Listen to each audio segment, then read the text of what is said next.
Gentlemen, it is Wednesday, June 12th in the year 2024. You know what that means. 6 p.m. Eastern Time. It's Material Issues. I'm Mark Hershberger of Pop Detective Records. I usually say joining me this afternoon from the West Coast, but he's not in the West Coast. He's about as far away from that as possible. He did IPO Liverpool. He followed that with IPO Copenhagen. And now the president of the International Pop Overthrow Festival is in Stockholm, Sweden. Mr. David Bash, episode number 158 of Material Issues. Welcome. Thank you so much, Mark. And actually in Stockholm, it is now June 13th. And yes, I do have the lotto numbers. If you could send the lottery numbers to me, yeah. I would just be, I'd appreciate it. I know it messes with the whole space-time continuum and that kind of thing. I'll be happy to send them to you for $50,000. Is that it? Deal. All right. So how you feeling, man? You're in Stockholm. You're way ahead of us hour-wise. I know it's late there right now. As you can imagine, I'm pretty wiped out. I mean, with all the traveling and all the record shopping, thankfully. I just did a video of I just posted it on Facebook a couple of hours ago. We did a video where I'm displaying some of my better finds on this trip. 24-minute video. Nice. It's just crazy. Yeah. I've already had to send one box of records back, and I'm going to have to send another. But that's the way to do it, though. Buy all this rare stuff and pack it up and send it home. So when you get home, it's like Christmas. Or it's like Hanukkah. Yeah, but it ain't cheap sending records home from it can't be Scandinavia. I can tell you. I mean, that. Just buying records and CDs from the UK or the shipping is more than the actual CD or vinyl. Yeah, and I'm sending back the second box. I'm sending. I mean, wow. It's heavy. So, but it'll be fun to open it up when you get back. It's been well worth it. I've been finding some amazing stuff. And the record shopping's not quite over yet. Still got to go to Pet Sound. The first place in Stockholm I ever went record shopping. But today I went to my favorite record store in the whole wide world, Nostalgie Palatset, bought a bunch of stuff there, and including this T-shirt. This is their new shirt, which, again, it's a very cool design, very psychedelic. But if you don't know ahead of time that it says Nostalgie Palatset, you're not going to have any idea. So I'm not so sure how good a promotional item it is, but it certainly looks cool. And they actually gave it to me because I bought a bunch of stuff. Hey, good evening, Tim. Hey, Tim, how you doing today? Hope you're well as well.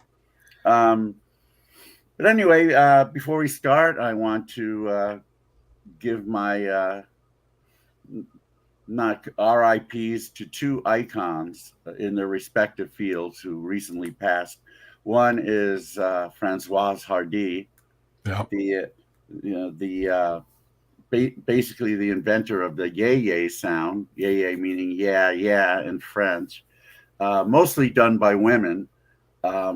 And she was definitely, not just in France, but a lot of collectors of girl 60s music all over the world know who she was. And I know it's broken the hearts of a lot of my Facebook friends. I don't know if you know Alison Hayes Burke. She's she's a record collector. I mean, among one of the, has one of the coolest collections. And Françoise was her favorite, and she's just heartbroken. So that was sad. And then, of course, Hall of Fame basketball player and executive Jerry West passed away earlier today, I guess. Both of them were in their 80s, so they lived decent lives. But it's obviously people from our youth. Jerry West was my favorite basketball player for a little while in the early 70s. And, it's just kind of a bummer that he passed, but, the man accomplished a lot. As we talked before the show, we grew up in a generation, fortunately, where we got to see a lot of the greats or know of a lot of the greats of the 40s, 50s, 60s into the 70s. And of course, the older we get, the more of those people pass and go on. So Yeah. I'm grateful we had those times and the opportunities to know of those greats. I mean, yeah, we could talk forever about the relative merits of different generations. I mean, you know, obviously we all like the way the games were played in the good old days, but how often did we get to see these guys? Not very often, because you know, especially if it wasn't a hometown player, you almost never got to see the team. I almost never saw the Lakers, for example. But you know, now you can see everybody everywhere every time. And anywhere, you know, obviously there are advantages to that and disadvantages, and that doesn't just work in sports, but it works in virtually every aspect of entertainment. Well, we'll have to get into this at one of the shows where it's just you and I, because I do want to talk. It'd be fun to talk about. Yeah, no, we definitely will. Anyway, just to wrap things up a bit, IPO Stockholm begins tomorrow. It's 4 days. Well, it begins today for me, technically, at Encore, a new venue in Stockholm. Have yet to see it, but I've heard really good things. I've had some talks with the owner. He seems like a really good guy. We'll have 30 bands from Stockholm and beyond, so should be a lot of fun. But right now, we're going to have some fun with our guests. I have known the female half of this couple for a while, but we never met until just before we went on the air. I'm certainly a fan of her solo work. She was on several major labels back in the 90s, and you know, she's just you know, just a really great pop singer songwriter. Her man here is has played with Jason and the Scorchers, Joan Osborne, and most notably as a bass player for the Fleshtones, one of the coolest bands around. They now she was originally from Norway, but they now live in Beacon, New York, which isn't far from where I grew up in Poughkeepsie, New York. And they've been doing shows together, and who knows, hopefully we'll see an album from them. But in the meantime, we have them here live. So without further ado, would you please give a huge Material Issues welcome to Vibeke Saugestad and Ken Fox. Yay! Hey guys. There they are. Hey. Hey. Nice to see you guys. Thank you so much for here. Yeah. Thanks for having us. Oh, this is awesome. As you know, I've known V. I'm going to use V. I don't know why. That's my new thing now. I'm going to use V. Well, that's what most people call me. So. I've known you for quite a long time, as you did end up on Pop Detective Records for 2 releases, which, you know, some of my favorite music ever made, and I greatly appreciate that.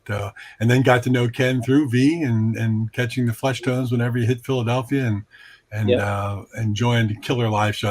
I always say they're one of the best live shows you can see in a venue with power pop with a lot of power to it. And if you get a chance to check out the Fleshtones, check them out. And of course, V, you're out and about playing some of your or a lot of your solo stuff, and, you know, with Ken backing you up and a bunch of other people. And I've seen the clips on YouTube.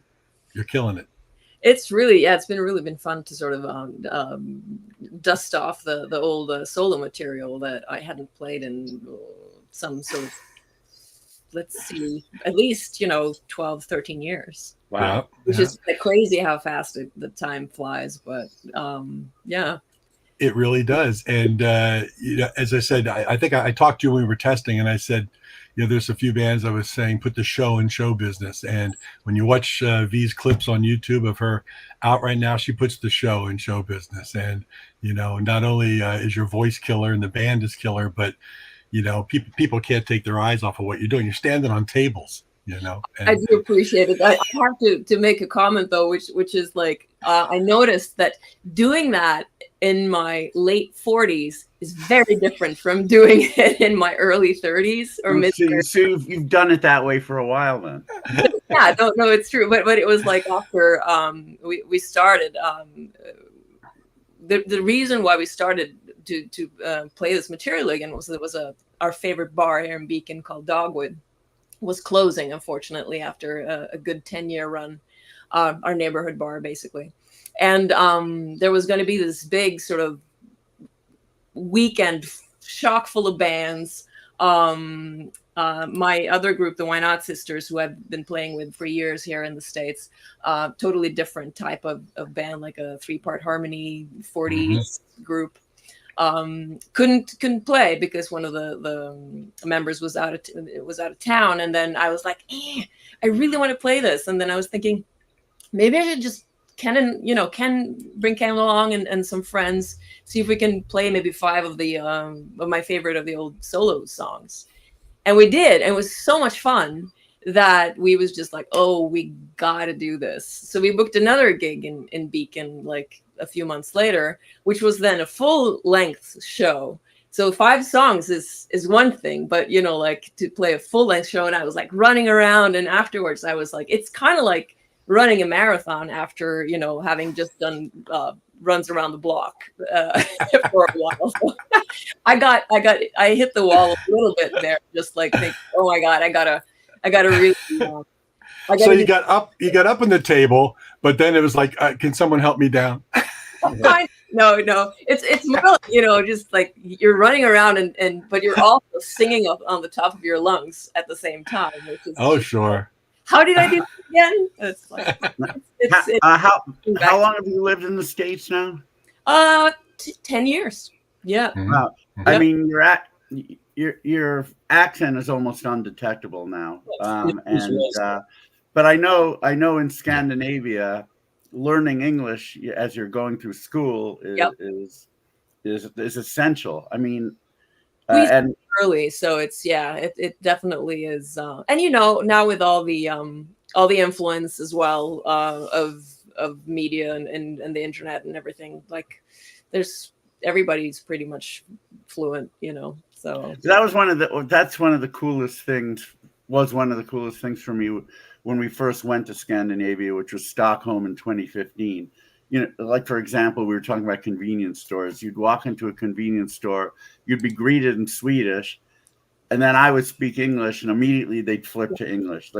No hesitation, no, what am I going to do? It's like, and they usually love speaking English too. So I've had some when I lived in Norway, like there would be people visiting or like maybe living there for a year, like exchange students or whatnot. And they were like, I just can't learn the language because everybody loves speaking English here. So if when they get the chance, they just like want to speak English. So, hey, Ken, how's your Norwegian? Oh, it's, I wouldn't say fluent, but say your sentence. Yeah. Say your sentence. I can't even think of a sentence. Wait, she said you have a sentence. Yeah. I have to know what that sentence means. Yeah. But now it fails me. 7 years ago, do that. Yeah. What's interesting, talk about Scandinavia, and I might have mentioned this to you years ago, V, but there was a music Facebook friend whose girlfriend was coming to the States because on her own, just to see some historical sites, and she was coming to the Philadelphia area for 5 days, and he asked me if I would show her around, or maybe a longer week, and take her all around because she, had never been here by herself. So I did that, and I ended up going to a high school football game here where one of the cheerleaders was an exchange student from Stockholm. Oh, wow. And I automatically thought that Norwegians and Swedes could easily talk to each other because to the American ear, it just kind of, it all sounds like it's all very similar, kind of like Danish, Spanish, but they didn't have an easy time talking to each other.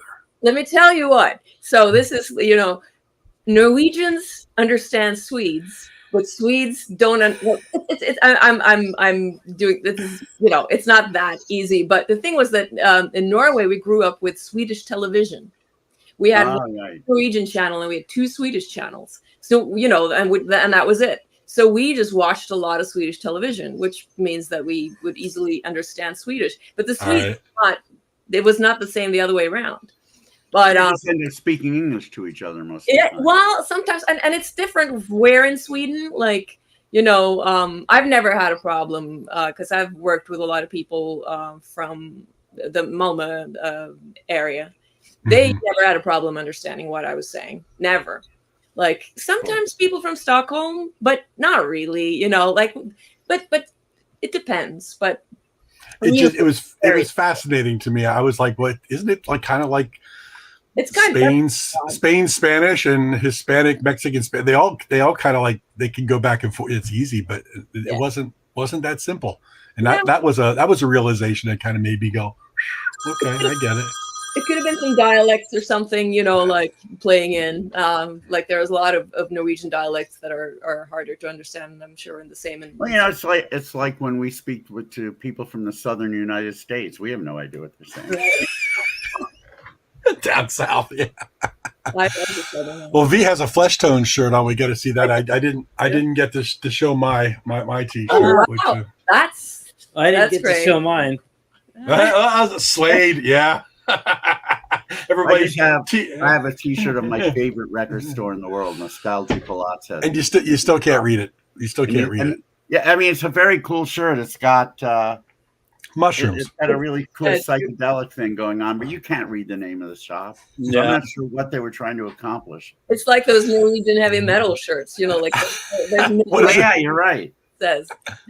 Well, speaking of accomplished, the two of you are both accomplished musicians, singers, performers through varied things in your life. Let's rewind all the way back to the beginning. And Ken, I'd like to kind of start with you. Where did you grow up? I grew up in Toronto, Canada. You're Toronto. Oh yeah. Yep. And I just started playing around 17 years old. I felt I had to kind of play catch-up musicianship because a lot of my friends already played. And I really just sort of grabbed the bass because it suited my personality. But I really did feel I needed to play yesterday. So I immediately got in a band, and I just learned as I went. I always was interested in music, but it just playing an instrument didn't click as much as having the desire to have the world's biggest vinyl collection. And it was actually a man after my own heart right now. It was actually my father that suggested that I try to translate that love of an obsession with music into playing an instrument and into a career, because nobody was going to pay me to have the world's biggest record. Right. So that was my father's bizarre influence, very unparent-like, but that was that. So you're saying you a fan of the Jitters in Toronto? Well, they were friends. Blair Packham and Glenn Martin and all those guys, Danny Levy, all those guys from the Jitters. That was all my crowd. Oh wow! So we saw the Jitters form. I mean, I played in a band that was Toronto favorites at the time called the Raving Mojos, and we did bills with the Jitters and Teenage Head and Dave Rave is one of my best IPO friends, let's say. Yeah. And he one day in 2010 he said, I want to play all of your festivals. I don't care where you do it. I'm following you around. Not only did he do it that year, he ended up playing 50 in a row. He followed us all over the world. Wow. It's incredible. You need to build a building and have a brick installed for him. Yeah, no, he definitely deserves a brick everywhere. And and the Jitters actually played the festival in Toronto several years ago. Blair still plays it now as a solo act. Right. Yeah, Blair. Vibeke I went and visited and had some drinks with him in Toronto a couple of years ago, just to catch up with them. And but yeah, Blair's I don't talk to very much because I'm not a Facebook guy, but I consider him an old and good friend. So you're pretty much great storyteller also. Yeah, you're self-taught, Ken. So back to the bass play. I mean, were your parents musical? Did you take lessons, piano, anything early, or just self-taught? So much, but what exemplifies my learning was I had a keyboard player who showed me how to play the bass line for Peter Gunn, which is the dum dum dum dum dum dum. Yeah. He said, "Do that and don't stop," and he would just play over it. And that was such a rush. I was looking around the room, going, "I am playing music." Yeah, I love that. This Wow. is great. And he would say, "Don't stop." And I go, "Don't worry, I'm digging this. I'm not stopping." So, but yeah, over the years, I've done just about everything. I've taken lessons. I've found mentors that have tried to turn me on to certain records, and everything from as simple as this record, and then you'd hand me an Otis Redding record and said, "Learn this back to back, and it will do you a world of good." And it still is. And so things like that. Yep. But do you play a lot of different instruments? No, I'm a real moron. But what got me started too, which is always fun, is kind of an interesting anecdote, is when I was 12, I snuck out of the house with some older friends and went to see the New York Dolls with Kiss opening up. And when I saw those two bands together, I was just like, that's insane. You know, I never have looked back. I wanted to wear women's clothing and jump around. I was just like, this, and I did. Now, I have to piggyback on this little segment right here, because I know I read somewhere that you are a very big Kiss fan. I'm really not, but You're not a Kiss fan. Oh, you are. Here's the thing. Yeah. Here's the thing. And here's the thing about Kiss is when you say you were a Kiss fan when you were younger, everyone's sort of like, really?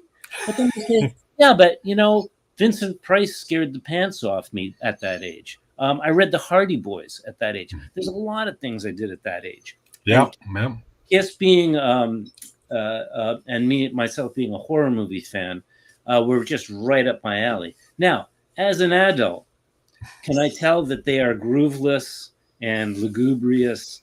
And you know, yes, I can. They were the nascent little. Oh yeah, she's pointing at my coffee cup. yeah. As an adult, right? What were you saying? Yeah, but as an adult, I can. Is that a destroyer cup? But I still find them entertaining because they're so full of themselves and they're so ridiculous. It was fun. I saw them at Syracuse University, which is where I started college in 1976 at Syracuse War Memorial. I was not a fan, but my friend Keith was. So we went, and I have to say, they were incredibly entertaining, and I became a fan. Yeah. But one of the biggest debates, and I mean on Facebook, among my friends and I, heard that. Is Kiss power pop? I say no way. Other people say maybe they are.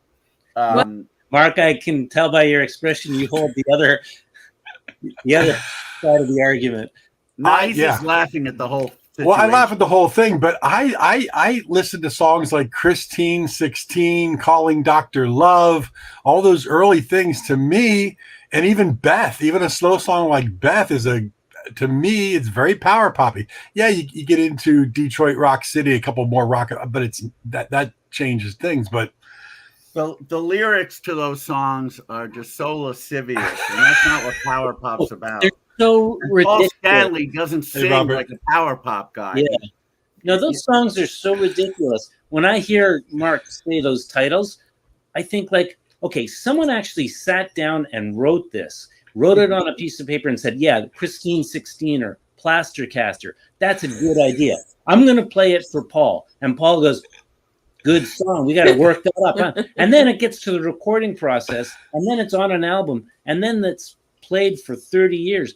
Those songs, I'm sorry, that's the worst. Yeah, but cha-ching, and that's what Gene and Paul were going for. Yeah. Have you heard Paul Stanley's Paul Stanley's Soul Station? No, but it's what he did a couple of years ago. I heard some clips from it, right? Yeah. I have to say I loved it. I thought that was what he was meant to do. His voice, he really knows how to sing those, and half the songs on the album he wrote in that style, and he wrote them well too. The man's really talented. It just was misplaced with Kiss, but right. You know what? He and Gene knew where their bread was going to be buttered. Yeah, I ended up working with Gene Simmons in New York.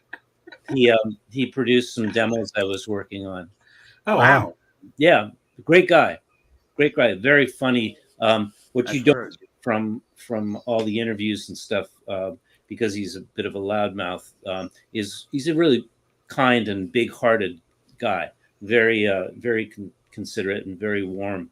I've heard, yeah, with him a lot. I don't think much of his approach, and I don't think much of his musical thing, but I really enjoyed working with him. Good guy.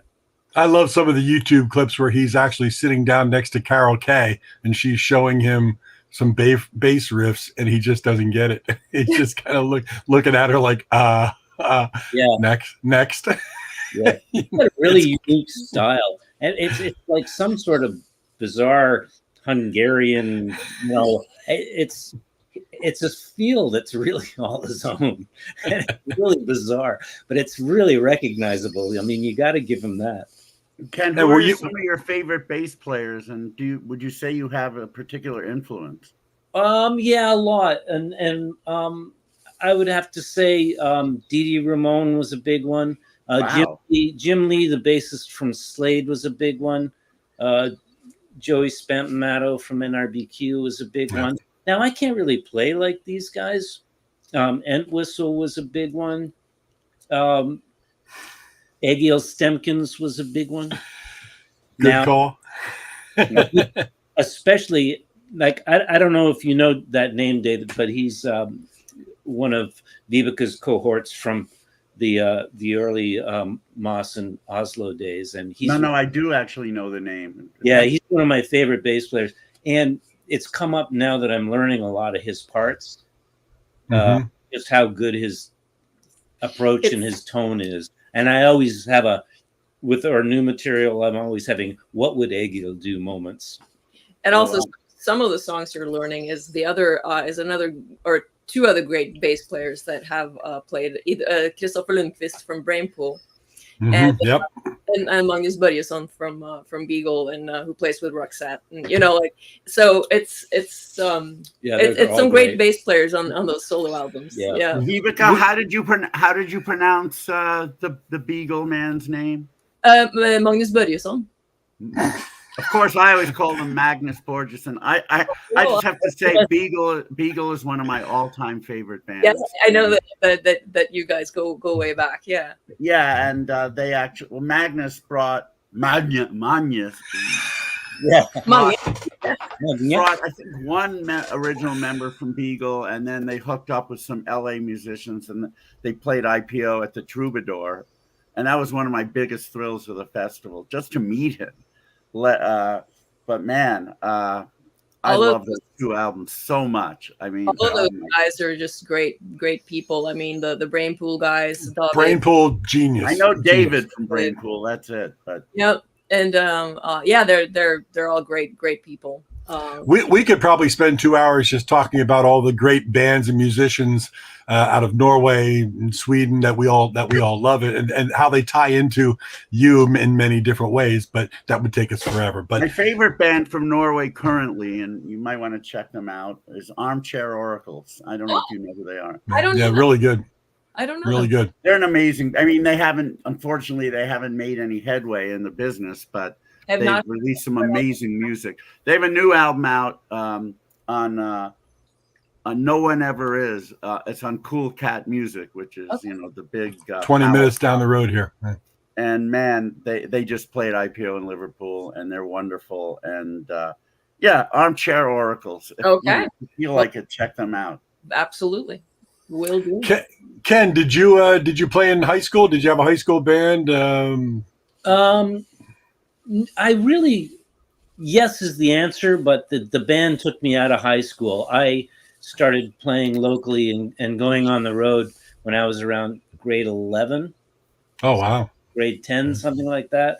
Not on the road in the sense of like stringing gigs across the country together, but more that like there was a very good Toronto rock scene, and it had to be 10 clubs that you had to play. And I just really didn't go to school anymore after that. I think I made it through a bit of grade 12, something like that. The Raving Mojos. Yeah, the Raving Mojos was the band, and there was a great scene in Toronto at the time. With, like I said, the Teenage Head and the Vile Tones and the Cardboard Brains and the Androids and the Secrets, and it was a great time in the late 70s, early 80s. Yeah, Toronto was a great scene. Yeah, and I was turned on to the Flesh Tones by a friend of mine in Toronto, and we used to, and I was totally obsessed with Jan Marek Pekulski, and that's another bass playing influence. Original Flesh Tone, yeah. Yeah, and my friend Rob Score and I would just get drunk and twirl around the room and have these Jan Marek Pekulski parties where we would just spin ourselves crazy. And then, so it was interesting when I finally zoom ahead, joined the Flesh Tones. I felt that they had been doing it wrong for years. And I just, no, I know how these songs go. I know the kind of bass player you need because you've been missing it for a while. So I was on a mission there too. When did you join the band? 1990. I don't know, that year was in my head. So yeah. The new guy. Well, I'm still the new guy. I was going to say you're still the new guy after 4 years. Yeah, 34 years. I've made the cut. They said, well, give me a beer, Kenny, and we'll discuss it. You know. Well, V, let's pop over to you. You grew up mostly in Moss, I believe, but what's your story young? Well, basically, grew up in Moss, which is also sort of a very music town. Had a lot of garage bands in the 60s.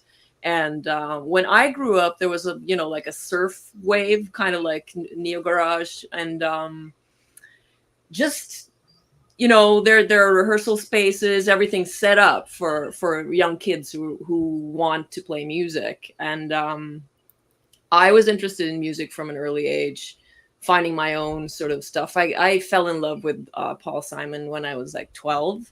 And I had a real sort of Simon and Garfunkel phase, Dylan, Suzanne Vega, that kind of thing. Then I went through a real sort of prog rock phase, like when I was maybe 13, listening to a lot of early Genesis, that kind of thing. And then I found, like 3-4 chord power pop and soul, and and never looked back really. I mean, I still listen to the other stuff. Not Oh, really? You're not so much. You don't like prog, huh? On headphones. But the Simon and Garfunkel and that kind of stuff, of course we grew to still. But and then when I was in high school, senior high, I started a band with 4 girlfriends called Overthrow, which was okay. Now I have that written down right here. Yeah, I wasn't even going to attempt that band name. It's actually a small word and then 2 longer words. And how did you just say that? Overthrow. Come on, Mark. What else? How else? It's basically a twist. How else would you say it? It's a famous Norwegian dessert, which called Tirsfløtebondepike, which means, like, it doesn't make any sense, but it means shrouded or veiled farmer girls. And it's kind of like a trifle kind of dessert, but we took the veil off, so it's like avslørte, which is like revealed, So okay, so I was completely wrong with Bonpiker. Okay. All right, that's my pronunciation. It was your usual sort of cover band. We didn't write our own stuff or anything like that.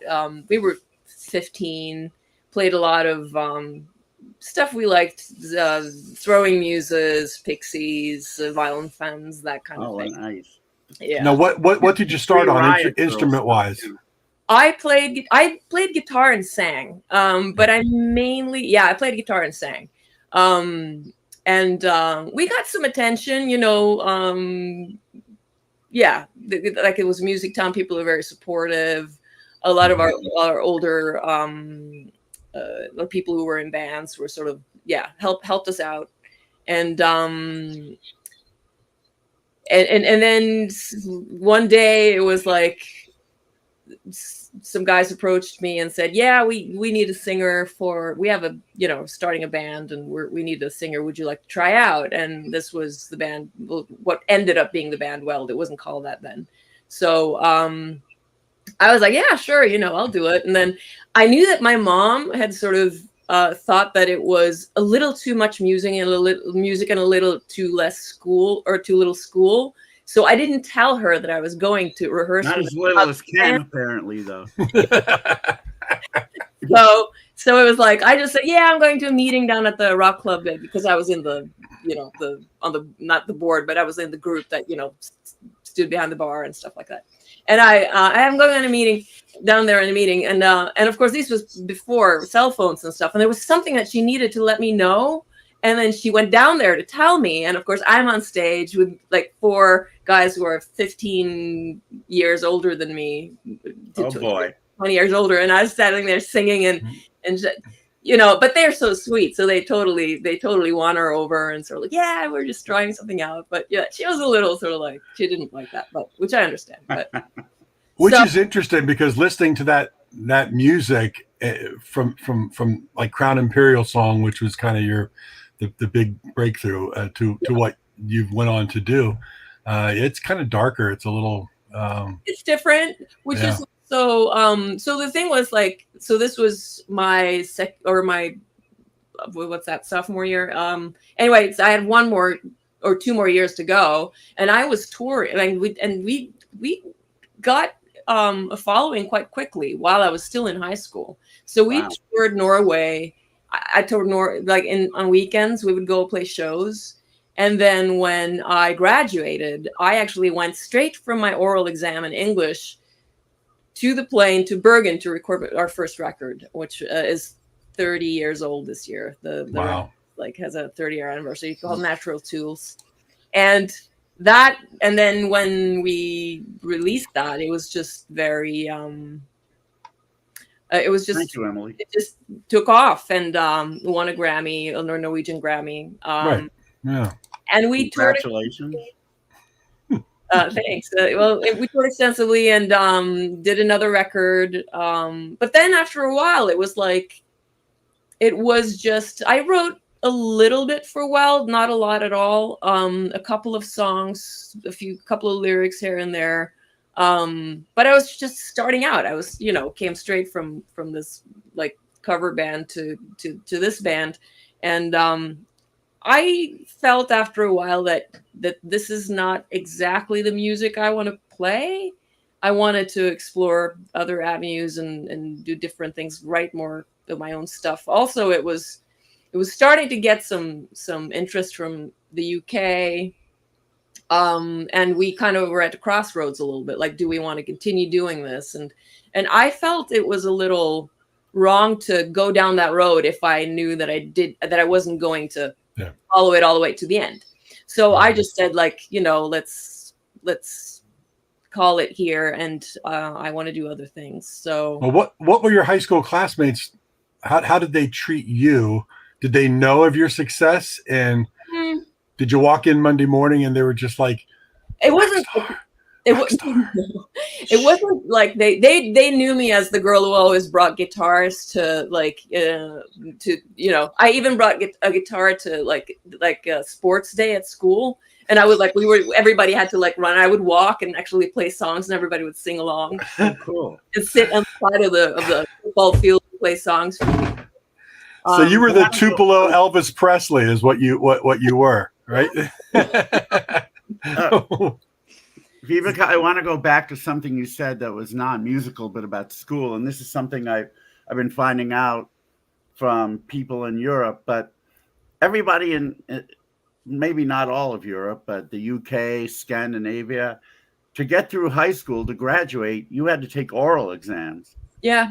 This is something in the US we had never heard of. Right. Oral exams. That's one of the reasons we're not very articulate in the US, I think, because we never emphasize that. The most oral we would ever, this sounds like a porn film. The most oral we would ever do was sometimes our English teacher would say, okay, David, read this paragraph to the class. It's like, Yeah. I mean, we barely ever stood up in front of people and spoke orally about anything. And our exams were all written, and that was it. I think it's kind of cool because the thing is, like, you know, some people are stronger, you know, talking about stuff, and other people are stronger writing about stuff. And this way, you know, you got both, and both would influence your final grade. Were your oral exams in front of a group of teachers, or just your one teacher? A panel. It was always like a censor. Your teacher was there asking you questions, and then there was a censor or two censors. It could be from that you never met before. That was sort of like, yeah. Do you imagine having to do that in high school, Mark? Oh No, I probably would have done a stand-up routine just to try to get comfortable first, make everybody laugh, and forget about the fact that I have no idea what I'm talking about. Bring your guitar. I didn't do that. I didn't bring my guitar to After I should have brought your guitar and fainted, I'd still be in high school right now. I never would have graduated. Back then, I was so shy, which is ironic because of what I do now. But the idea of speaking in front of people was so terrifying to me. I don't love it either. I don't love speaking. Like, people think I do because I'm a performer, but I'm also a translator. That's my day job. Right, I saw that. And they will sort of like, hey, can you come and talk about like the translation of this book or whatever at a seminar, and they just assume that would be like that for me, and it is not. It's like I will be like a nervous wreck like a couple of weeks ahead, and it's usually fine when I'm standing there, but it's like, it's not my favorite thing, not at all. It's different being now. I love it now, but back in high school, it was terrifying. You go through certain things in life, and occasionally you emerge from whatever your shortcomings were. But I think most people would be surprised to understand that it's different being a performer, and doing that, and being out there and exposed to everybody and over the top and making the show, as opposed to your individual private self. And David and I had this conversation a couple of weeks ago. I've done, I played live 1 million times. I've done speeches in front of 5,000 people for 2 hours at a time. And I can do that. It's no problem. But take me to a local barbecue with 30 people. I'll go sit in a corner, and I don't want to talk to anybody. And people think, well, this guy should be the life. I mean, I work Saturday nights at the bar at the restaurant, and I have my guitar and I sing Italian love songs to women, and people assume that I invite him to the party, he's going to be and no, I want to go sit in the corner and just have nobody talk to me. It's a whole different. I got Elliott Smith had no problem performing, but when I met him, he couldn't even look at me, and his handshake was probably the limpest of any. Not even just any man, anyone that I'd ever met. So once you get whatever your comfort zone is, and in his case it was performing, he was okay with. But get him out of that, and that's it.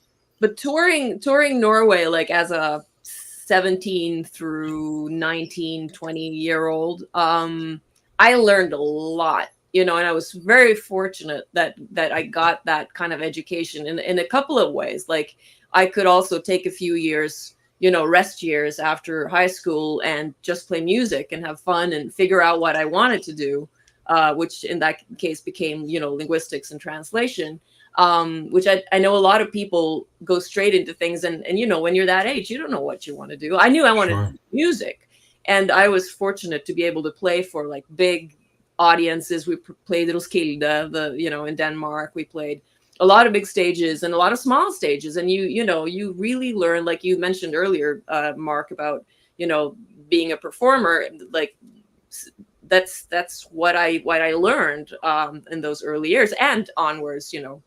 Touring extensively. So that's kind of what I was starting to miss. I mean, it's weird when you change countries. Like, suddenly the people I've been playing with for, the last 20 years, I'll have to find new people to play with. And and it was natural for me kind of to sort of make a shift to the Why Not Sisters, something completely different. I love singing with those girls.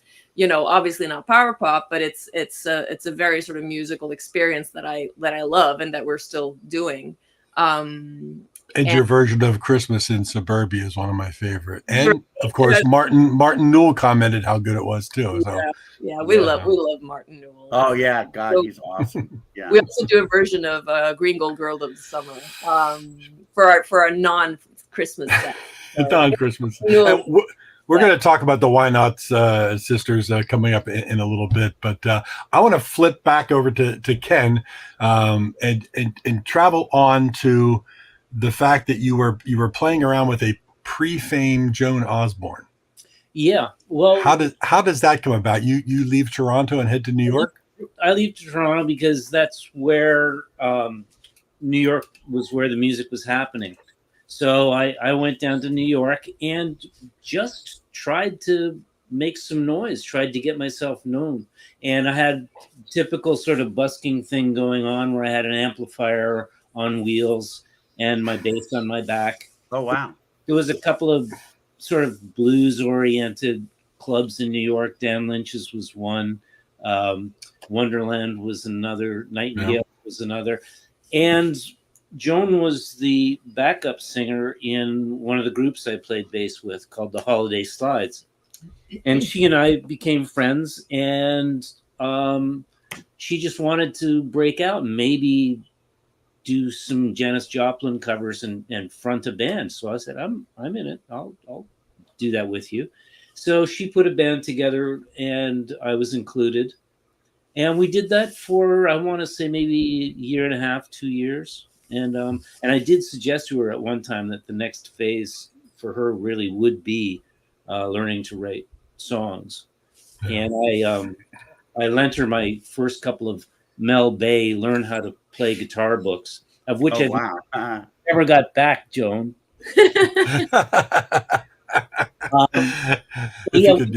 Yep. So Joan and I had a little covered band together, and it was from that scene that I eventually heard word that Jason and the Scorchers from Nashville were auditioning bass players. So I sent a little package down to them in Nashville, had a headshot, like all of that kind of stuff. And Jason called me and he just said, we've listened to your stuff and we've gone through all of these things from all these bass players, and we think that you're at the top of the list. Our guitar player, Warner Hodges, happens to live in New York. Why don't you meet up with him? And I did. And we became such fast friends that when it became time to audition, Warner called Jason down in Nashville and said, I know you haven't met this guy, but he's it. We're going to come. We're going to start rehearsing. We're going to go on tour. End of story. So I literally just showed up and shook Jason's hand for the first time as a member of the band. So see, that kind of blows my mind because I still am, but I was a huge Jason and the Scorchers fan. I mean, I just dug everything they did.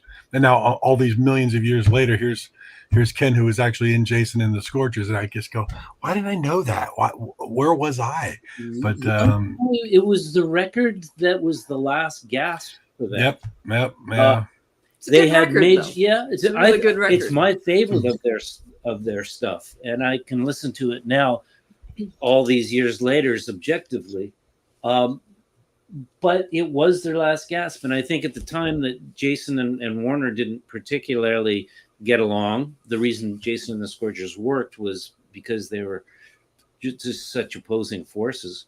So when they lost a major record deal, that was really like, I don't want to do this anymore. And I was a young kid. I was literally going, come on, fellas, I'll move here. We can cut expenses.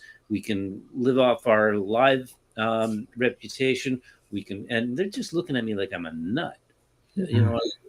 But it's done. Yeah, they were done. But then after a couple of decades went by, then they realized the whole sort of more do-it-yourself scene was coming up, and they said, we can probably stand each other. Let's take it back to grassroots. It's wonderful when that happens, by the way. When bands from back in the day decide to reunite. And one of the things, and you can attest to this, the muscle memory, it's there.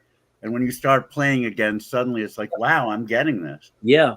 And of course, the Jason and the Scorchers was a huge learning curve for me, because I just was thrown out of this little bar scene in New York into large concert stages, and it was huge. It really was huge. And also because they were a big deal in Nashville.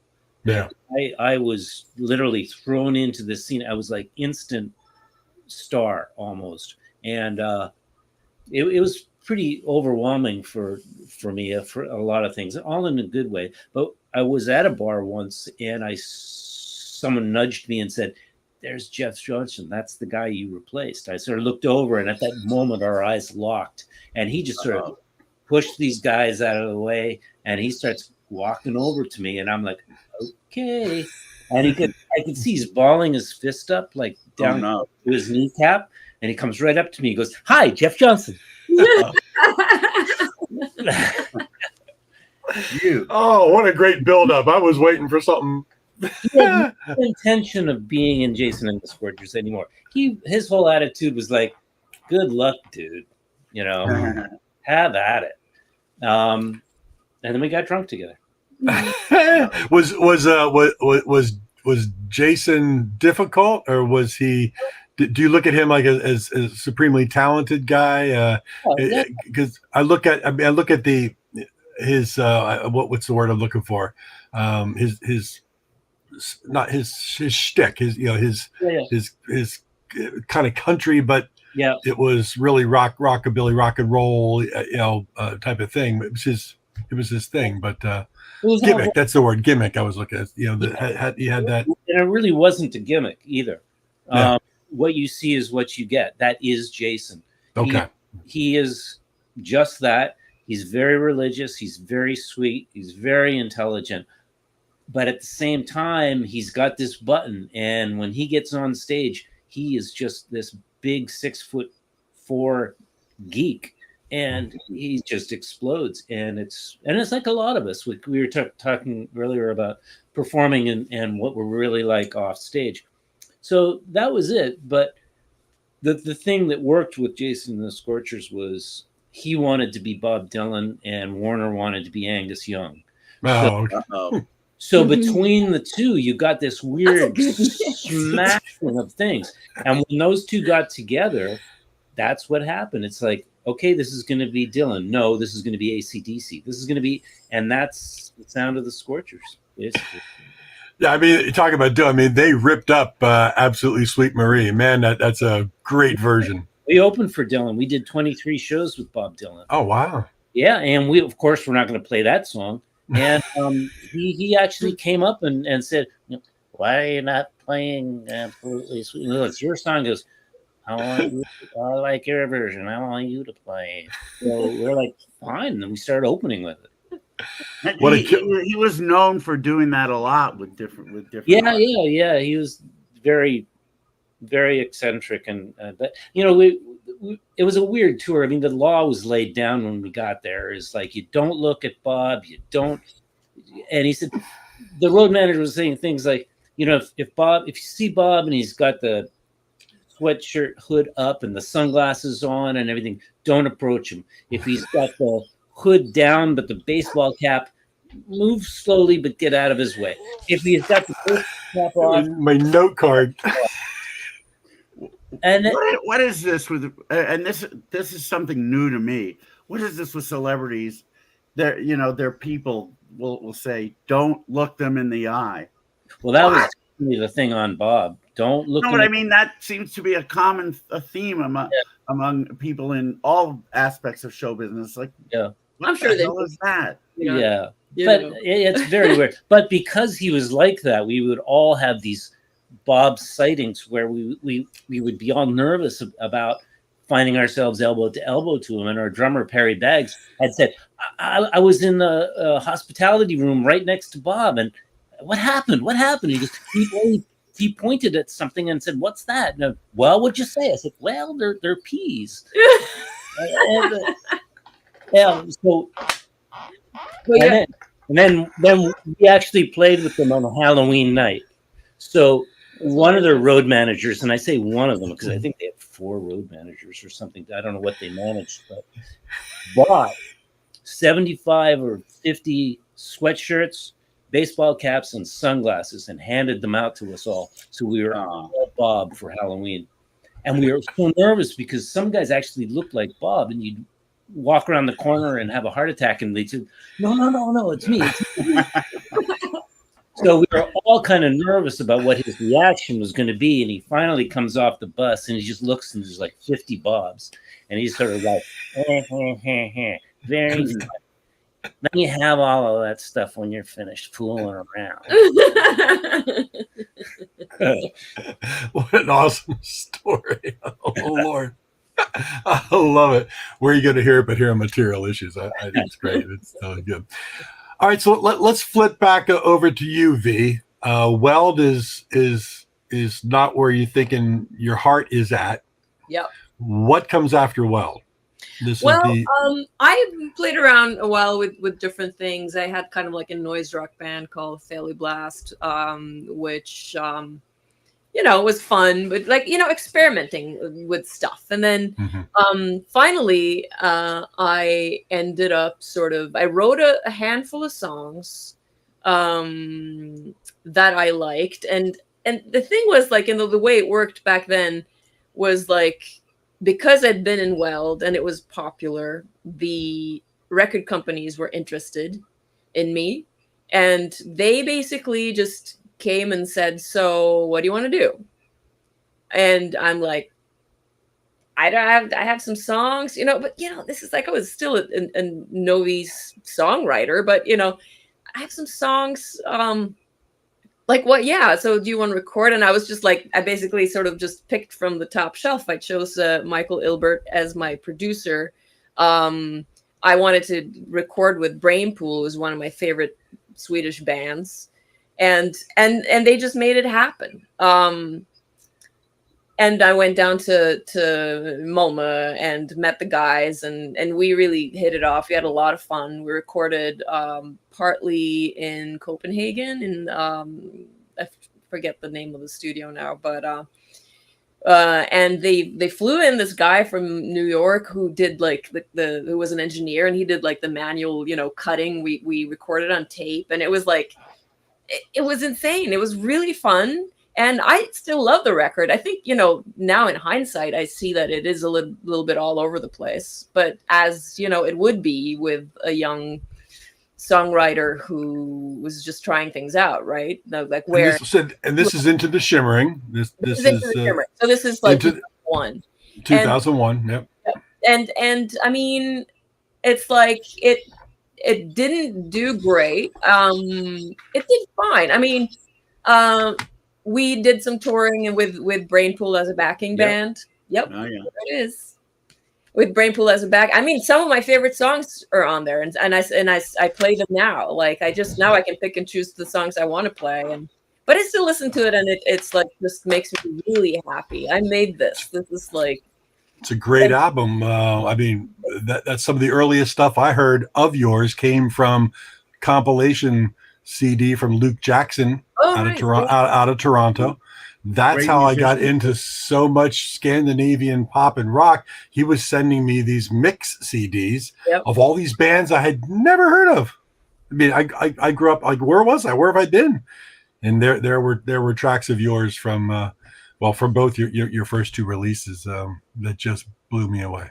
Well, the thing too was that, a lot of people had an expectation that I was going to do the same. Like they loved Weld. They loved my voice. They just wanted me to do that. And it's funny, like the whole, I was known for like this deep voice. Like I sang very like deep with Weld. The reason for that in a way was that all these songs were originally made for a guy singer.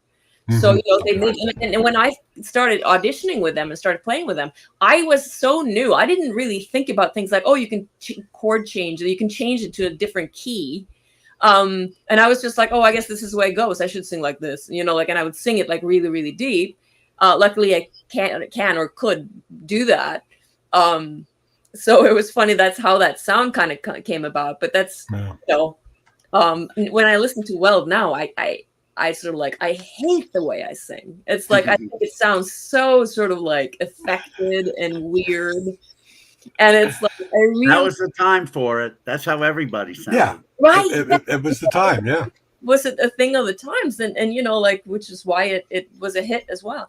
But when I started doing my solo stuff, which is, you know, very poppy, very sort of like, it's a mix, like we can definitely hear the singer-songwriter influences from my early years, you know, like oh yeah, you kick off with Good Morning My Love, which it's a beautiful song, but it's not something that comes out of the gates and hits you with rock and roll or pop. It's just a lilting, beautiful song. But then you follow it up with one of my favorites, with Why I Smile, and we'll talk about that momentarily. But I always thought that artists, it was paramount for them to lead off their album with something that was going to grab you quickly. But I'm finding out that a lot of artists wanted their second song on their album to be known. You would say that too? I think that the thing was, like, you know, it made sense to start, like, when you have a song that's called Good Morning My Love. So that actually Into the Shimmering starts with that, and then it ends with a lullaby. And so it was kind of a natural start and finish to the record. And but then of course the second song had to be a hitter, you know, like it had to be like so that was, you know, the Why I Smile, which was one of the singles. I think. And you're talking the last song was Star Song, again, another just gorgeous song. It's hard to leave your head. It's just, I love beautiful. that song. That was a co-write with the Brainpool guys, like, because we sort of like, we got that idea, like we should really sort of have something to end this, like when we have this the start song. So we wrote that, and I remember Kristoffer Lundqvist, who had the studio, and who's just this insanely musical genius guy. He would say, "Oh, it'd be cool with like a flute on this or something," and he takes down this like old, and he's like, I think he bought it at a flea market or something. He kind of dusts off this thing, and he sort of puts it together, and sort of like, and you know, like he just plays it. And I said, so you know how to play it? I was like, well, you know, how hard can it be? And then he just plays this beautiful solo, and I was just like gobsmacked. It was just so cool. And I you know, like those memories are very precious to me. And yeah, so the record is very precious to me. Did Sony promote you well? Did they take care of you? Brought me as like a hot potato, you know. You know, and the thing was, like, I remember it's so weird because they pour money into this. They hear the songs along the way. And of course, they do have, like, sometimes they wanted to ask Per Gessle, the Roxette guy, did he send some songs that was some sort of takeouts or something? But they never really flied with me, and I kind of like wanted to use my own songs. I mean, I love Per Gessle. I love his solo stuff. I love all of the stuff he does, and I was excited. But I didn't love those two songs that we got, and I was not going to go with a. Yep, there you go. You just bought that? You just bought that today? Is that funny? Oh, that's great. love it. Gessler. Okay. Why go with a song that you're not, you know, wild about? I mean, just because it's him, you know, that didn't make any sense to me. Anyway, so they were sort of like, when it didn't take off, they suddenly just the money bag was closed, and they didn't want to really promote it at all. Did you have a song from the album that made any kind of chart impact? Yep. The Changing Hour. Okay. That being said, though, my A&R guy, who is not with us anymore, Per Smike, he fought for me. I mean, he had a vision. He knew what I wanted to do, and he was remember he believed in, like, especially that song. I remember he did a special sort of singles cut of it because it was a little too long. So, and he tried to make things happen. And I may be, you know, like exaggerating the way it felt, but it felt like, you know, everybody was so on board. And then once it just, Right. like, the reviews weren't quite what we wanted, and that kind of thing. It just, and then it was just like done. Yeah. And but I was still touring a bit. I had a booking agency that also really believed in me, and we did some tours for a while with Brainpool. We played like Øya Festival, which is a huge festival in Norway. But then it became difficult to use. The guitar player stayed on, David, as my guitar player, and then Magnus. He said, "Well, Christopher, he was out playing with Roxette, and it was just and that kind of thing. He had too much going on, and I remember the drummer, Jens. He was asked to go on tour with Nina Persson from Sweet. Now it's just like The Cardigans. Yes, correct. Yeah, Cardigans. Yeah. It was a brain stop there for a moment. So he was asked to go out on her solo tour, and I can understand that choice, that he chose to go with her. But then and all along was for the live band was my friend Morten Henriksen from Moss, my longtime friend, also from the M&Ms. And so he played guitar. David played guitar. We brought in Magnus Börjesson from Beagle on bass, and my friend Thomas Dahl, Caddy, if you know Caddy, I do. I know Thomas well, yeah. Yeah, Thomas. So he played drums. So that was a great, great fun band to tour with. And it actually was so much fun that it spurred the idea between David and Magnus and I to write the second album, which is Overdrive. So we actually, So we actually did co-wrote all those songs in Copenhagen, Malmö, Moss. We would go to Copenhagen. They would take the train over. I was in a hotel, and we would write in my hotel room. We'd go out, do karaoke at night. It was really fun, But the album's a bit of a departure from the first album. It's much more. I call it much more glam. Much more glam. We wanted to make a glam record. That's what we wanted to do, and because we sort of like found like a common love for glam rock when we were touring, and let's make a glam album. Yeah, let's do it. So that's what we wanted to do, and we wrote these songs, and we had an audition for record companies actually, and we sort of, because Sony was out, they didn't want to do it anymore. I had no options left, or as in the contract, and we were just like, we believed in this record. I think it was like Velvet Revolution was our kind of like the song we picked to sort of give to record companies, and Universal liked it and they wanted to release it. Same thing happened, like soon as it's out, it's just like, it's not getting it got radio play again, but the reviews, those fucking reviews, it's just, I'm sorry. You can keep that up later. No, you can say whatever you want here. It's great. We've heard worse. And they have so much power, and it's like, and then it's just like, we toured for a bit, and it was really fun, but the record never got the traction that it should have, and I love that album. And it's funny because now, last year, these guys who are re-releasing Norwegian records that have never been released on vinyl decided to do a crowdfunding and release it on vinyl, and now everybody's like, oh my god, I love this record, you remember this record? Like, people are, and I'm like, where were you in 2003? We missed you back then. Do they have copies of that in Stockholm, you think? Because I want to pick them up. I don't know, maybe now I need to find it too, David. If you see it, David, grab two, please. I'm bringing some back when we go to Norway soon, so I'll hold 2 copies for you guys. Well, thank you. I could say one thing. My favorite Vibeke song of all time comes from that album, and we'll get to that momentarily. Oh, okay. But my favorite, to see if you. Ken, now that we've heard all the horror stories of Vibeke dealing with major labels, how has Yep Rock been for you? Oh, Yep Rock is great. I had a feeling. Yeah. No, they're great. yeah, they're just very down to earth, and they know what they're doing, and they know what they want to do. They don't have any expectations for the Flesh Tones other than they just like us, and they want us on their label.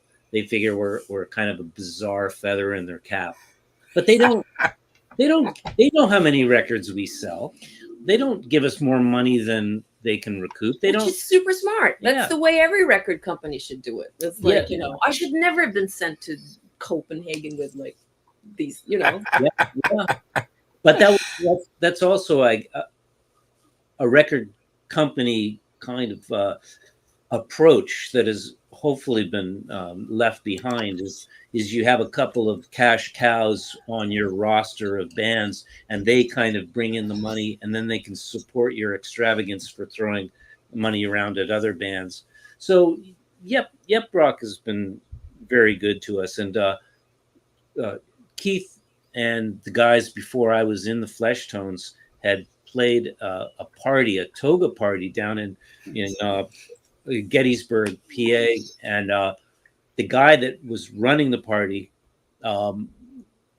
had said sort of offhandedly, one of these days I'm going to grow up and get a record label together, and you're going to be on my label, and everybody, yeah, fine. But when we were in dire straits and looking for a record company, Keith was given the number of Yep Rock and called them up, and this guy answered the phone and said, "Don't you remember me? I had you guys play at my party, and I said at the time I would sign you. If you're looking, I'm signing." And it was over. I love that story. We just it's awesome. Yeah, we signed with him, and he's been faithful to us ever since. The only odd thing about that story was I actually thought you said when we were in the band Dire Straits. Well, yeah, I don't remember that from your bio. Yeah, we were in a Dire Straits cover band for a long time. We did this 20-minute version of Sultans of Swing You. There you go. You mean it's not 20 minutes normally? It sure seems like it sure seems like it's 20 minutes, yeah. Ken, let's back up a tiny bit, though, because we didn't really talk about how you got into the Flesh Tones. Keith particularly was a Jason and the Scorchers fan, and a girl I knew, a French girl, also knew his wife, who was a French girl, and we were just walking down the street, and we walked by the Pyramid Club in New York City, and this girl runs out and starts speaking to my friend in French. So turns out it's Keith's wife. Pulls us into the bar. Keith's there. He and I just start chatting. When he finds out I'm in the Scorchers, we just hit it off, and we left that conversation because I was now out of the Scorchers. So he just said, "Yeah, one of these days, I've got these other bands, the Full-Time Men, things like that. You'd probably be perfect for that. I'll keep you in mind." And then he called me one day and said, "Flesh Tones need a bass player, and we're leaving for Europe in like 3 weeks. Can you do it?" And I just said, "Of course I can do it." And you never looked back. Never looked back. Wonderful. 34 years later, still being the new guy. Well, yeah. It was funny. Settle in. Thinking about that is when I went to the first rehearsal, they had a microphone set up for me, and I was like, I don't sing. And Keith looks at me and goes, "You got a throat? You speak English? You sing in the Flesh Tones." Damn, I missed my calling. I can do both of them. I mean, if you can say things like "hey" and you sing in the Flesh Tones. So, cover it. Yeah. Well, and speaking of singing, let's talk about Ken Fox. I'm going to put up right here as I say it. Ken Fox and Knock Yourself Out. Yeah, that was the single, One Less Step. So you're saying you didn't sing on that? You somebody else? No, that was yeah. I had the guy from Dire Straits singing. No, I definitely found my inner Ham. That's for sure. And it wasn't long before I started writing for the Flesh Tones. And even though I didn't sing lead on any of my early songs, I was definitely starting to write, and I was full-fledged, Flesh Tone backup singer. But it wasn't until the Flesh Tones did their all covers record called Flesh Tones Favorites that Peter just thought it would be funny if we covered Teenage Head's tearing me apart. And since I'm the Canadian, who better to sing it? Sing it, right? So that was my first lead vocal on a record, and I've just done it ever since. And then the Ken Fox record that you showed, I had high hopes to record all over the world and get all my favorite local bands, go to Austin and have the Ugly Beats back me on one track. And I love them. It soon became a fantasy. But the local Beacon band, Knock Yourself Out, just the first recording session they did, the first recording session that we did, it was so obvious that I needed to do the whole thing with them. And I didn't have the strength to try to put a whole record together. That's why it's an EP. Got it out of my I'm really proud of that record, but well, I gotta tell you, One Less Step kills me. I love the video to it, and if you don't mind, I'd like to play a little bit of it right now. All so right, people can hear Ken Fox and knock yourself out. And this is One Less Step. I love this track. Check it out.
Unintended, Ken. That was a real scorcher. No,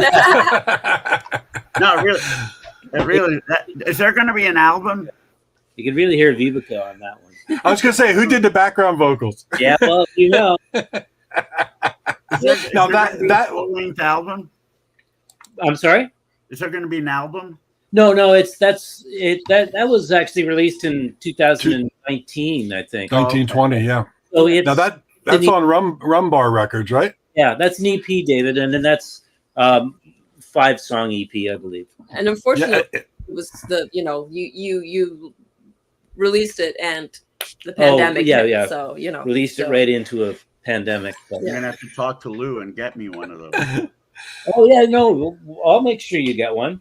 It's great. It's great stuff. I mean, that just that just kills. You know, everything about it, the background vocals, really great hook on that one. It's really still great hook. Yeah, really right. good stuff. Ken's a But we great had songwriter. He's the George Harrison of the Flesh Tones. You know, That's like right. he writes 1 or 2 songs for each record. But I love your songwriting. I think Thank it's you. really great.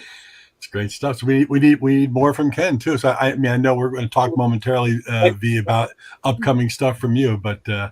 I mean, since you've got a great background vocalist right there for you, Ken, that's built in. No. Which leads me to the big question.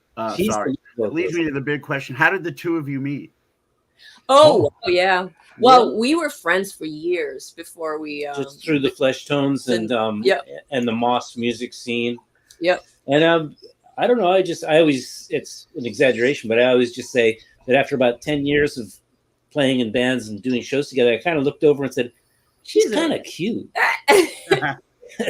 Well, it's not too far from the truth, because it's like we would be booking the Flesh Tones. Morten Henriksen and I would be booking the Flesh Tones for certain things, and for our birthday once, I remember. Yeah. And then you would come to Norway. We would maybe open for you with the Twisteroos, which was a garage band I was in at the time with Morten, and we would open for you, and we would do some shows together. We did a show in Stockholm, and it was at the Stockholm show that what do they say, like sweet music was right. The sparks flew. The sparks flew. So basically, it was just suddenly we were both, we had both been in long-term relationships, and suddenly we weren't. So, Were you living in Beacon at the time, Ken, or where were you living at the time? Beacon? Yep.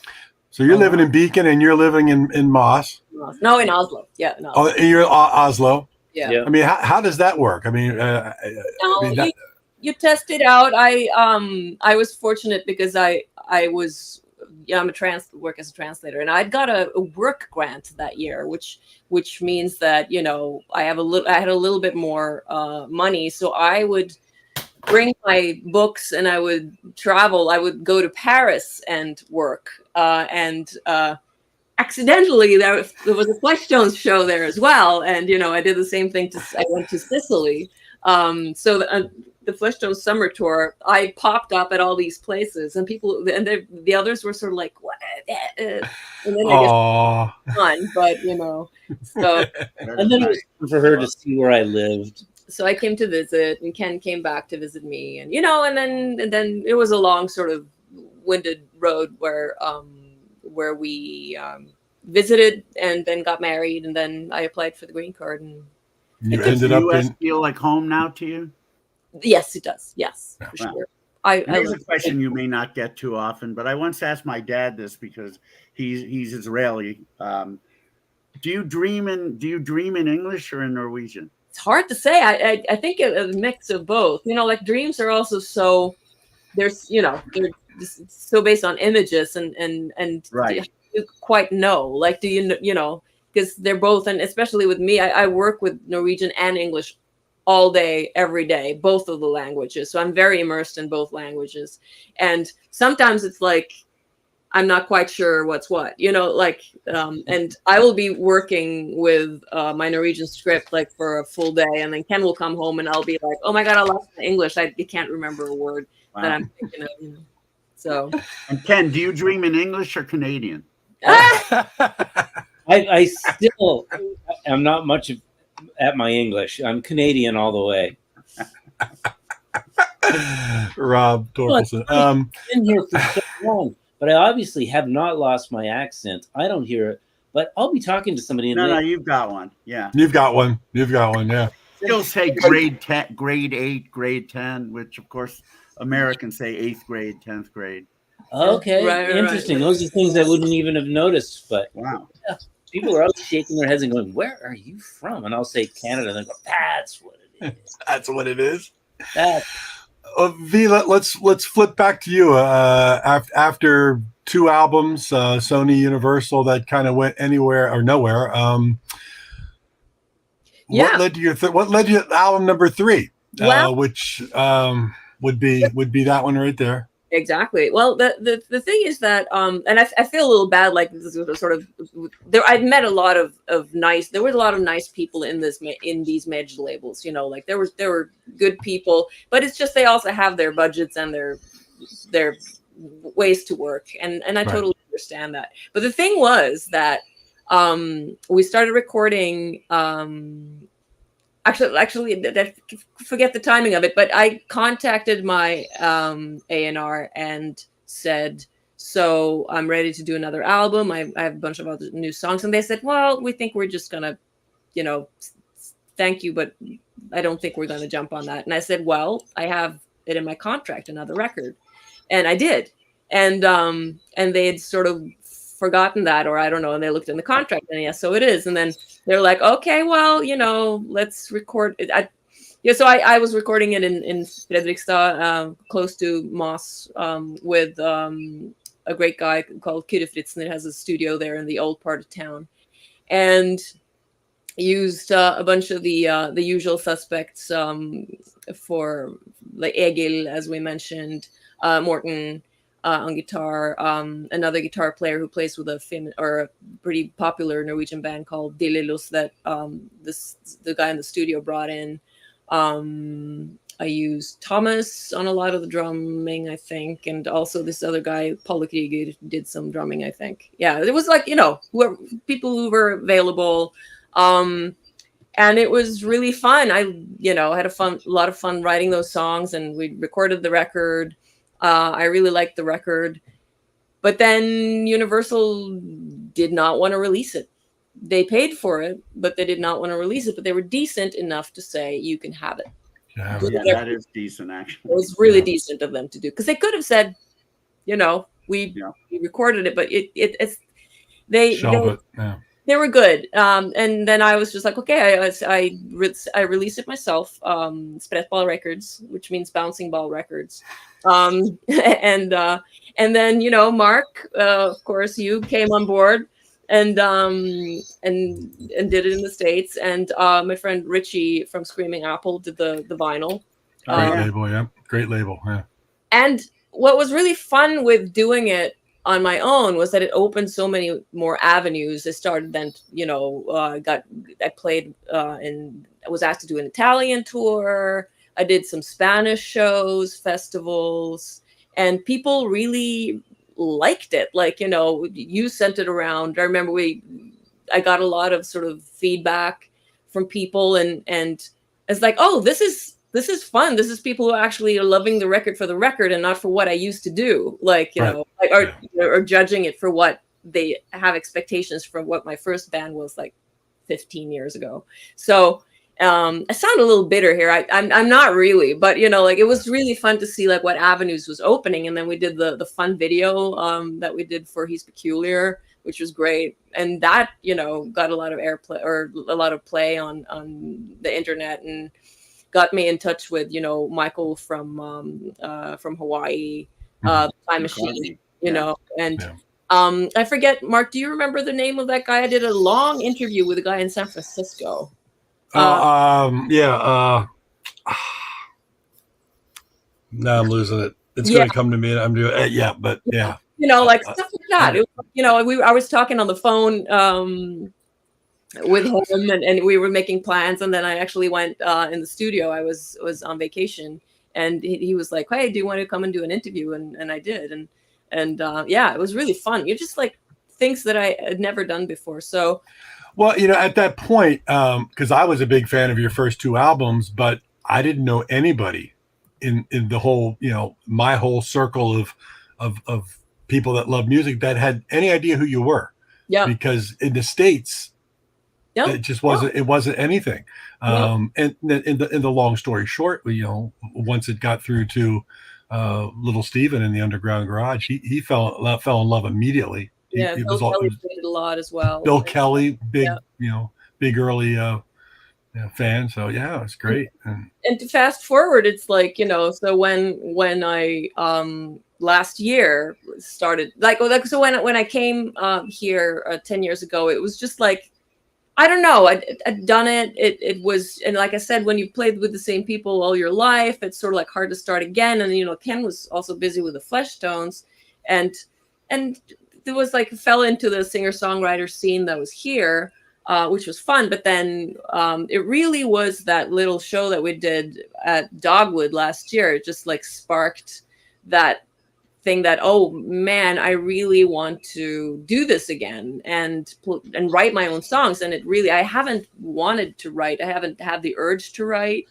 And it was putting these guys together and playing those songs again that spurred me to start writing again. And we're recording new stuff in August. So it will be 2 songs first. I want to do a single and so Rumbar will probably do something digitally, and I'll hopefully do something vinyl in Europe, and then I'm gonna keep writing, and hopefully a full length will follow. You know, we love all that. Though. I do want people to see the band, though. I think the amazing thing that about that one-off show that we did was I knew what Vibeke did, but nobody else did. Yeah, nobody. And it was amazing watching the reaction, because we take her power for granted, but just watching people's jaws drop. Oh wow! Really amazing. So we just had to do that again, and so we've just kept at it because we had so much fun. And awesome. For other people to see it. It's so, you know, like it's hard to book it. It's hard to book yourself. We're sort of getting a little bit of help here and there. We did play Drew's in Ringwood a month back, and which spurred some interest here and there, which was fun. It was a really fun show. Drew's is always a blast. Yeah. And we're going to do, when we go down to Harrisburg, like you mentioned, to record, we're also going to do a show there. We're playing a show with Muck and the Myers and the Shanghai Lows in Boston, or in Somerville in November. Okay. And we're doing a festival here in Beacon. We're doing another Beacon show. So there's stuff going to happen this fall. But, you know, like if anyone out there wants to book us. David, I wanted to let you know, because I know what they're doing, but they're recording down at Harrisburg with Mike Giblin at his studio. So Mike's a great guy. Yeah, a wonderful musician. So talented. Yeah, we've had him up here a couple times just to hang out and drink wine and eat food.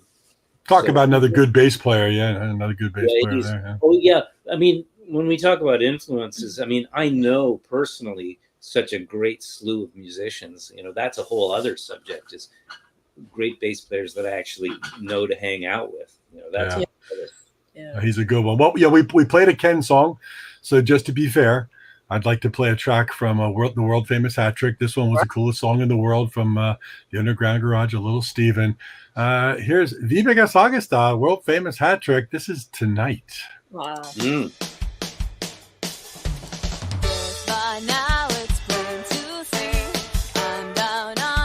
I know this one.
See, if that doesn't make you happy, Right? yeah. Yeah. If that doesn't make you happy, Lisa Michaels say, "Come play Virginia." I I don't know if you know Lisa's music, but I've known Lisa since 1990. I mean, she was living in LA and at that time, and she is one of the best pop musicians, singers, songwriters, power pop women I have ever known. I'm gonna check her out for sure. There's lots and lots of albums under her name and under the different band names she was in. All right. Oh wow, great. There's one of them. Yeah. Yeah. She is, and you guys would bond. There is no doubt about that. Hopefully, yeah, Lisa's fantastic. Yeah. Well, she's one of our first guests actually on Material Issues. Oh yeah, great. Yeah. So that was tonight from the world famous Hat Trick. Absolutely killer. That the whole album is just filled with killer tracks, and of course, popdetective.com has it. Screaming Apple has vinyl. It's all over the place. All the usual suspects online. So I don't know whether your first two albums, you said the second one was released on vinyl, but are they still available on CD at all? It's they have kind of been really hard to get to. So but since we're now playing again, Lou from Rumbar Records have been interested in maybe looking into whether it would be possible to do a licensed version of the old albums. And I have been in touch with both Universal and Sony. Again, they've been super sweet, but they of course want their cut, which I understand. But the interesting thing was, I said, because they're not even available here on Spotify, and they were sort of like, they should be. And then it's like, oh, all these countries are crossed off. I'm gonna tick tick tick tick tick. So then suddenly, it was just took an email, and then they were suddenly available on Spotify. Which of course, I don't make anything from that, but people can hear it, which is really the most important thing to me. Yeah. If we play somewhere and people don't know the music, they can go in and check it out and see if they like it. And then maybe they come to the show and maybe they'll buy a record. Absolutely. So that's how it works. So, and we've come. I was going to say we Spotify, because I've discovered so many bands who've ultimately played it at the festival because of that. And Bandcamp too. Yeah. And your new website, I'm just scrolling it across the bottom, Vibeke.rocks. Yep. Which is what a great website name, Vibeke.rocks. I didn't know there was a .rocks, but that's too cool. That was the idea of my guitar player Mark Weston, and he was just like, you can get Vibeke.rocks. That's a domain. And I was like, unsold. And I have to be honest, after I saw your website, it's a great website. All you got to do is type Vibeke.rocks. I went out and actually bought popdetective.rocks, cool. popdetectiverecords.rocks, everything that I could around .rocks because it rocks. So thank you for that. You're going to have to buy IPO.rocks. Yeah. David's probably doing it right now. He's probably Googling I don't even know it. how, so you'll have to tell me. But with everything you guys got going on, and I know you're talking about recording new material, releasing of things, I would be remiss not to also mention the Why Not Sisters, which is, we talked about it briefly in the past, but what you do, especially with the holiday music. And of course, you remember when I brought my daughters, Hannah and Leah, up to New York at that wonderful venue to see you do that. That was for them. Number one, they've been big fans of yours from when they were really little. I've been around a long time, but which is great. Such sweet girls. Thank you. But the Why Not's a trio of just your voices blend wonderfully. What you do for that, if anybody has a chance to see you, especially on the holidays, it is a special show.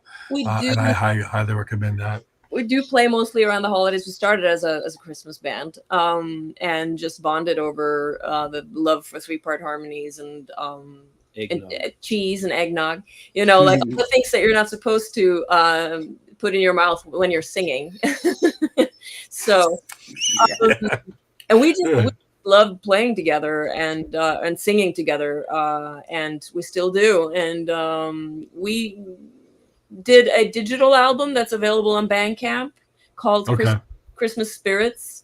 With a couple of original songs on it. My song,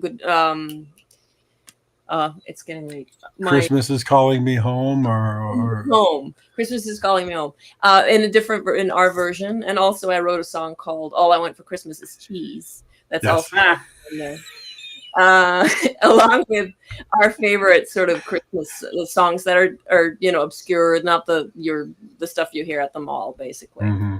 And we do a slew of shows around the holidays, and we will this year as well. So now, is that music tied in at Vibeke.rocks? Can people find links to all that? Okay, good. Find links like under my bio and stuff. There should be, and I'm going to make a website for the Why Not Sisters too, so it will link directly to that, which I haven't gotten into yet. But definitely people can go and find the record. For sure. Wonderful. Yeah, that's the best thing. And Ken, the Flesh Tones, they're available kind of at all the usual places, but is there a website, Flesh Tones, people can look at? It's mainly the Facebook page. Like an actual website hasn't really been. And plus, the Flesh Tones, you've never met more technologically impaired group of people.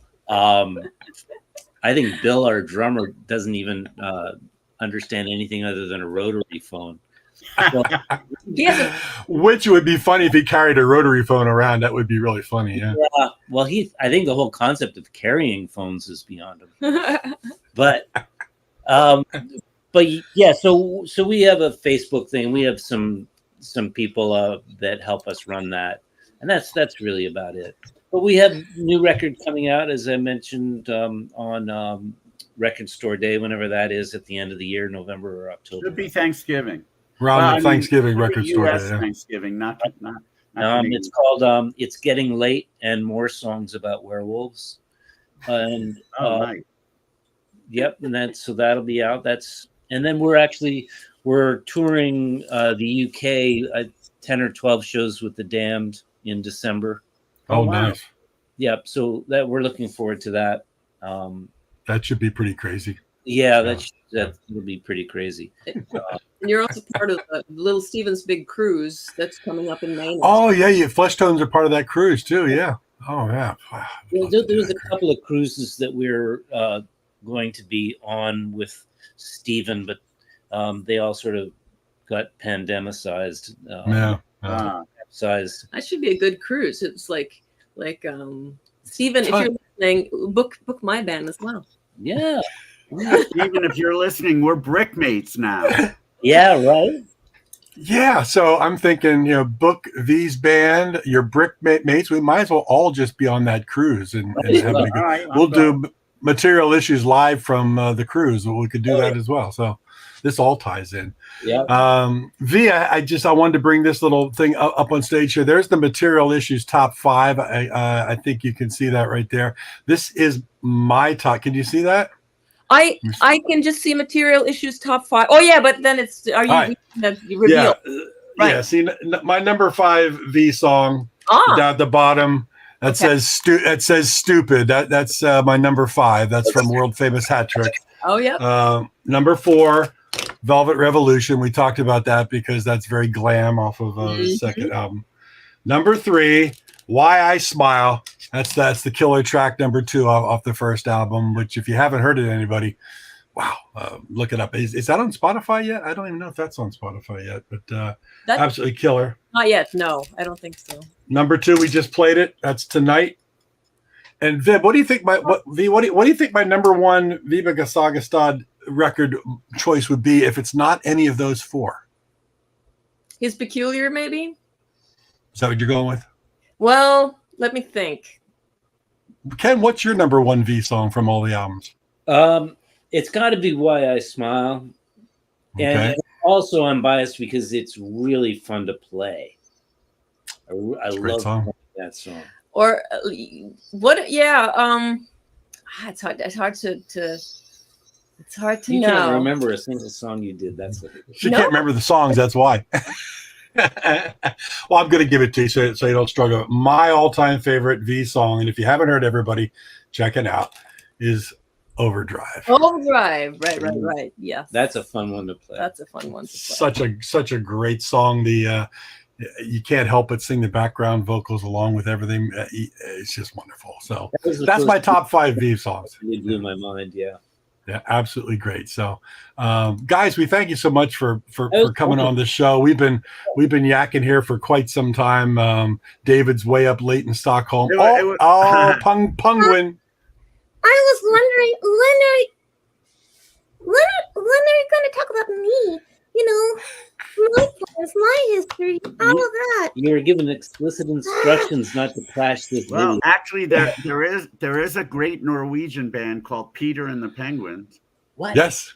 Oh, they're from Moss as well. Yeah. Oh, you know them? Yeah, they're from my hometown. They're actually 2 members from Weld, like my first band. I didn't know that. Wow. I didn't know that. Yeah. Look at that. I didn't know that. But absolutely nice to see an appearance by Penguin. I love it. It was one of my favorite things. I love your show. Thank you. Maybe I can meet sometime. Bye. That's a future guest. That's a future guest on Material Issues. I love it. Well, guys, great to see you. I mean, you're not only a lovely couple, but you're wonderful musicians. You're wonderful performers. I love everything about both of you and wish you nothing but the best. I can't wait to come out and see you in Harrisburg in August. And Let's make that happen. Yeah. August the I have it in my phone already, whatever it was. 16th or 17th. I think it's the 17th, Saturday at the Art Center. Yeah. No, it's Well, make sure that I get your address later, and I'll send you one of the EPs. that'd be fantastic. Come out to LA. That's what I want. We'll wait till we have the Overdrive ones, and we can send both of them. Oh yeah, good idea. Which will be soon because we're going to Norway soon, and we'll get them. So nice. Yeah. Well, that's awesome. We really maybe I'll see you hint in November when IPO is in New York. Oh yeah. Yep. That would be great. We'll look out for that. Okay. Pretty awesome. Thank you. All right, guys, have a wonderful, wonderful upcoming weekend. I appreciate everything. Best of luck to you. And I'm Good luck with the your festival. biggest fan. Thanks so much. And great meeting. Great meeting you both. Really. Great meeting you. Finally. Yes. We'll see you both really soon. Thank you so much. You guys. See you guys. Thanks, everyone. Bye. All right, David. That was fun. There you go. Vibeke Saugestad and Ken Fox. And kept me awake, which I wasn't sure I was going to make it through, but yeah, book us. Yeah, hey, you Lisa, got it. the same show. Thanks, Tim. Appreciate it. That was a whole heck of a lot of fun. I mean, I've been V's biggest fan for a long time, and to have her on Pop Detective was just beyond awesome. So No, it's not so hard to talented, do live. so talented. If you get a chance to see her live, I can't wait to see her live. Do it. Get out there. Buy the music. Ken with the Flesh Tones, new album coming out Record Store Day and Thanksgiving of this year, U.S. Thanksgiving in November. Just so much good stuff. Great people, great music. That's it. Absolutely. Speaking of great people and great music, what do we got coming up here, David? I actually have to remember. It's been so long since I've spoken about it, but I do remember. Okay. Next Wednesday, we have a guy who I've known for a long time. Excellent singer-songwriter, very cheeky, very Hundreds, subversive. if not thousands of sharks were spotted just off the shore this morning. That's just my phone doing something weird. But go ahead. People were injured in 2. Go ahead. Okay. There were sharks spotted. Someone I've known for a long time, who I like a lot. He's very, his lyrics are very cheeky, often subversive. His music is very, very clever. Mr. Andras Jones will be our guest, and he's got a new album, Recognize, De-Escalate, and Decode, out. And he's going to have a track on the next volume of IPO compilation, volume 25, a track called Olympia's Secret. He's originally from Olympia, Washington, the capital city, now lives in LA. Really great guy. He also has a show called Radio 8 Ball, on which, among other things, he has people shake the 8 ball and it's great. tries to predict their future. So it's a fun. It's going to be a lot of fun. He'll be a great guest. On the 26th, that's correct, right?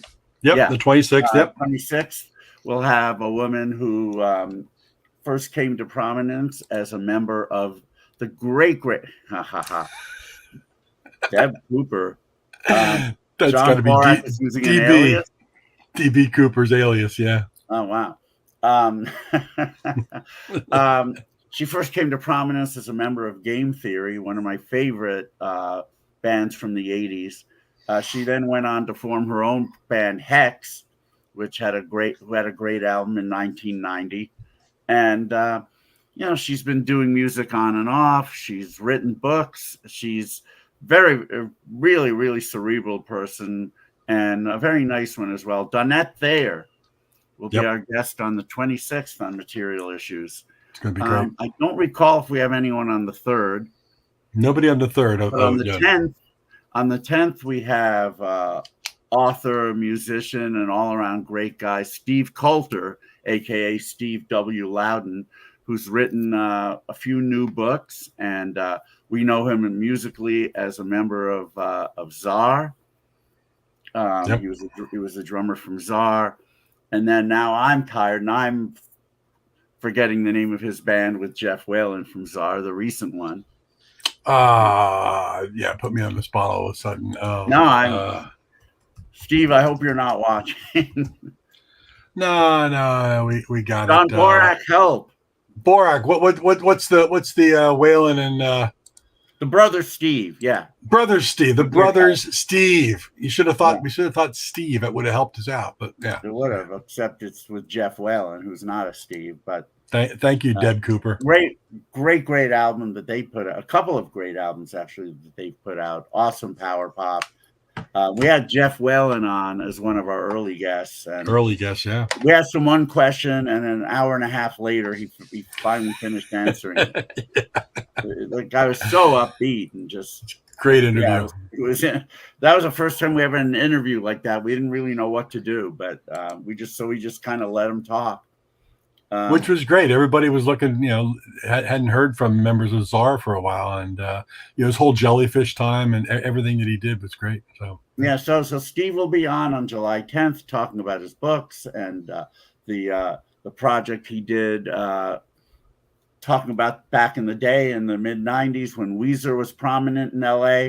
So it talks a lot about the LA scene, and I wrote a little blurb for it as well. So yeah, it'll be fun to have Steve. We had him earlier as a guest with Paul Myers. Yeah. And now we're going to have him solo. So that should be fun. Beyond that, we don't have anything booked now, but always irons in the fire. Always people that we think about contacting, and ultimately we will. So Sir Paul, look out for your invite. Yeah, he keeps blocking me, but sooner or later we'll get Sir Paul. Yeah. I do have I still have the lock of his hair. That's right. You do. But yeah, I mean, we always have irons in the fire, and us. We go from we've got 3 of the next 4 weeks booked to we've got all the next 2 months booked. So it all happens usually pretty quickly. It does, and occasionally we like to do the show ourselves, or we talk about topics of the day, and we do a little stump the bash or some variation thereof. Yeah, we still need to come up with one where you're actually the contestant, but we will. Yeah, I'm too shy. That might be it. But a great interview tonight. We thank everybody for hanging out, and we'll. I hope you get some sleep. Good luck with Stockholm, IPO Stockholm. As always, love Tarina. And we will see everybody right back here next Wednesday, 6 p.m. Eastern, 3 p.m. Pacific. It will be 3 p.m. Pacific for me next week. You'll be back home. Yeah. With Andros Jones next Wednesday, right here on Material Issues, materialissues.com. Go out there to YouTube, subscribe, tell your friends. That's where the home base lands now that Facebook is being difficult with live things. So. Is that for good? They're just I don't know. They're working on it, but Facebook's shut down a lot of live streaming services. So right now it's it's YouTube, materialissues.com, but Facebook comes back. We'll be right back on there as well. Wait, Magnus Boyson. I got to get that right. Next time I meet him, I got to pronounce his name right. You have to pronounce it right. I swear, Americans must sound so ignorant to people in Europe.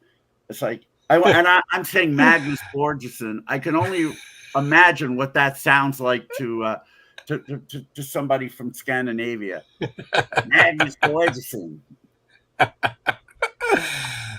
See, we learned a lot tonight too. So there you go. We did, yeah. It's a whole 3D experience. We appreciate it. But hey, have a great night, David. Everybody out there, have a great night. Thank you for joining us, Material Issues, materialissues.com. We'll see you next Wednesday. Yeah. Right. Everyone have a great rest of your week. Stay safe. And Mark, it's always great to do this with you, and I'm glad I'm still awake. It's all good, man. Have a great one. We'll talk to you. Talk soon.